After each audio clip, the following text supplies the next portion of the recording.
Read, think, digest and make it an integral part of your life. पुस्तक परिचय चॅनलमध्ये आपल्या सर्वांचं स्वागत आहे. आज ज्या पुस्तकाविषयी मी तुमच्याशी बोलणार आहे ते एक भाषांतरित पुस्तक आहे, पण नक्कीच आपल्या सगळ्यांना उपयोगी पडेल अशी माहिती त्यामध्ये दिलेली आहे. सुरुवातीला ज्यांनी नुकतीच वाचनाला सुरुवात केलेली आहे त्यांना हे पुस्तक समजायला थोडं अवघड आहे आणि तेच पुस्तक सोपं करून मी तुमच्या समोर एकूण 7 भागांमध्ये घेऊन येणार आहे. कारण पुस्तकाचं नावच असं आहे की अतिपरिणामकारक लोकांच्या 7 सवयी. स्टीफन कोव्ही यांनी हे पुस्तक लिहिलेलं आहे. त्यांनी इंग्रजी पुस्तक जे आहे 7 habits of highly effective people या पुस्तकाचा हा मराठी अनुवाद आहे. मग जे लेखक आहेत त्या लेखकांनी यशस्वी झालेल्या अशा महान व्यक्ती ज्या आहेत त्या सगळ्या व्यक्तींच्या मुलाखती घेतल्या आणि मग मुलाखती घेतल्यानंतर त्या सगळ्यांच्या काही सवयी त्यांना कॉमन दिसून आल्या आणि म्हणून त्यांनी पुस्तकाला नाव देताना असं दिलेलं आहे की अतिपरिणामकारक लोकांच्या 7 सवयी. म्हणजेच आणखी एका पुस्तकामध्ये यू कॅन विन या पुस्तकामध्ये म्हटलेलं आहे की विजेते वेगळ्या गोष्टी करत नाही तर ते प्रत्येक गोष्ट वेगळेपणाने करतात. जे साधं उदाहरण आपल्याला घ्यायचं झालं तर बघा, जी महान लोक आहेत ज्यांनी काहीतरी वेगळं कर्तृत्व केलेलं आहे ती सगळी लोक पहाटे उठतात. आणि आता आपण सर्वसामान्य माणसाचा विचार करा.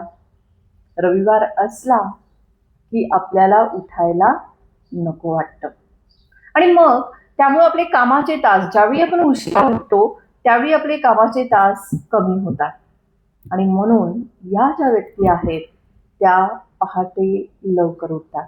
मग अशाच काही महत्वपूर्ण सवयी की ज्या सवयींमुळं ही लोक महान होतात त्या सवयींना या पुस्तकामध्ये लेखकांनी एकत्र केलेलं आहे. सुरुवातीला प्रस्तावनेमध्ये लेखकांनी सांगितलेलं आहे की स्वतःचा एकट्याचा विकास करण्यापेक्षा सहकार्याने तुम्ही एखादी गोष्ट कराल तर तुम्हाला जास्त फायदेशीर ठरेल. त्यामध्ये त्यांनी एक उत्तम उदाहरण दिलेलं आहे की एक झाड लावलं त्याच्याऐवजी आपण 2 रोपं एकत्र करून जर जमिनीमध्ये लावली तर ती भरघोस वेगाने वाढतात. आणि हाही मुलाचा संदेश सुरुवातीलाच लेखकांनी दिलेला आहे की एकट्याचाच विकास होण्यापेक्षा आपल्या बरोबर आपण इतरांना घेऊन जर पुढे गेलो तर नक्कीच आपल्याला यश लवकर मिळतं. म्हणजेच एकमेका सहाय्य करू अवघे धरू सुपंथ, याचाही दाखला पुस्तकाच्या सुरुवातीलाच लेखकांनी दिलेला आहे. तर या 7 सवयींमधली पहिली सवय कोणती आहे तर ती आहे प्रोएक्टिव्ह व्हा, म्हणजेच पुढाकार घ्या. प्रोएक्टिव्ह होणं म्हणजे नक्की काय तर कोणतीही गोष्ट असू दे, प्रत्येक गोष्टीसाठी आपण स्वतःला जबाबदार धरणं. आपल्या भावना, आपली कृती, आपले निर्णय या सगळ्या गोष्टींसाठी आपण स्वतः ती जबाबदारी घेणं म्हणजे प्रोएक्टिव्ह होणं. रिएक्टिव्ह लोक जे असतात ते लोक स्वतःची चुकी कधीच मान्य करत नाही. ती लोक असं म्हणतात की ही गोष्ट माझ्यामुळे नाही, परिस्थिती अशी होती म्हणून असं झालं, माझं नशीबच असं आहे. जे रिएक्टिव्ह लोक जे आहेत ते नकारात्मक विचार करतात आणि उलट प्रोएक्टिव्ह लोक जे आहेत ते परिस्थिती घडल्यानंतर हे असं का घडलं, मी कुठे चुकलो, मी काय करू शकतो, या घडलेल्या घटनेला मी कशी प्रतिक्रिया देऊ शकतो, या सगळ्या गोष्टींचा सकारात्मक विचार प्रोएक्टिव्ह लोकांकडून होतो. साधं उदाहरण घेऊया. समजा परीक्षेचा पेपर कठीण गेला तर रिएक्टिव्ह लोक काय म्हणणार की पेपर खूप कठीण होता, आमचे जे सर आहेत ना ते अजिबात चांगलं शिकवत नाही. या उलट प्रोएक्टिव्ह लोक असं म्हणणार की हां, मी अभ्यास करायला कुठेतरी कमी पडलो आणि पुढच्या वेळी मी नक्कीच खूप चांगला प्रयत्न करेन. जे हा जो फरक आहे रिएक्टिव्ह आणि प्रोएक्टिव्ह लोकांमधील तो मुख्यतः विचारसरणीचा फरक आहे. स्टीफन कोव्ही म्हणतात की आपल्या आयुष्यामध्ये घडणाऱ्या गोष्टी ज्या आहेत त्या दोन प्रकारच्या गोष्टी घडत असतात.